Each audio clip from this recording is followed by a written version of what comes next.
Le cancer du testicule est le cancer le plus fréquent de l'homme jeune, c'est-à-dire de l'homme de 20 à 40 ans. La très bonne nouvelle est que ce cancer peut se guérir dans l'immense majorité des cas, et ce d'autant plus qu'on va pouvoir le diagnostiquer tôt. Pour cela, le premier et le meilleur acteur, c'est le patient lui-même.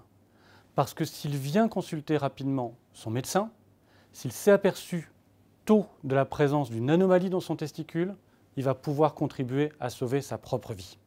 Donc il est important de s'examiner une fois de temps en temps le testicule et surtout, en cas d'anomalie, d'aller rapidement voir son médecin. Il s'agit le plus souvent de ce qu'on appelle dans notre jargon une induration, c'est-à-dire une petite masse un peu dure. Le plus souvent, cette masse ne fait pas mal ou à peine mal, et puis elle va se mettre à grossir si on ne s'en occupe pas. Pour mieux vous expliquer, je vais prendre une souris d'ordinateur. Un cordon, ça vous ne le voyez pas dans votre propre corps, c'est dans votre ventre. Ce que vous voyez, c'est la souris elle-même, c'est le testicule. Et vous pouvez palper, bien sûr, ce testicule en utilisant vos deux mains.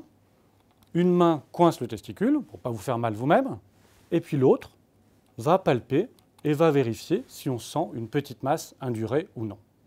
Alors attention à ne pas faire de confusion, parce que vous avez vu, j'ai mis ici un petit renfort sur le fil de ma souris qui correspond à une structure, je suis désolé pour le mot médical, qu'on appelle l'épididyme.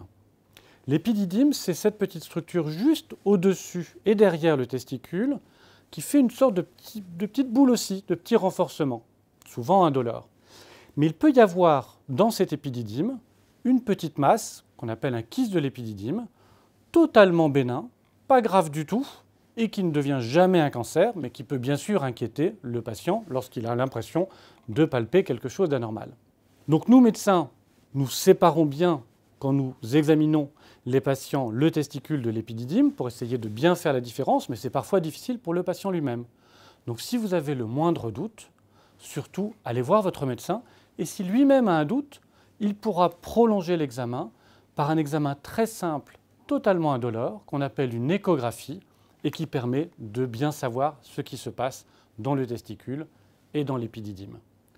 C'est en faisant ce type de geste que si jamais vous êtes atteint d'un cancer du testicule, vous allez contribuer vous-même à sauver votre propre vie. Donc c'est important, faites-le. À vous de jouer.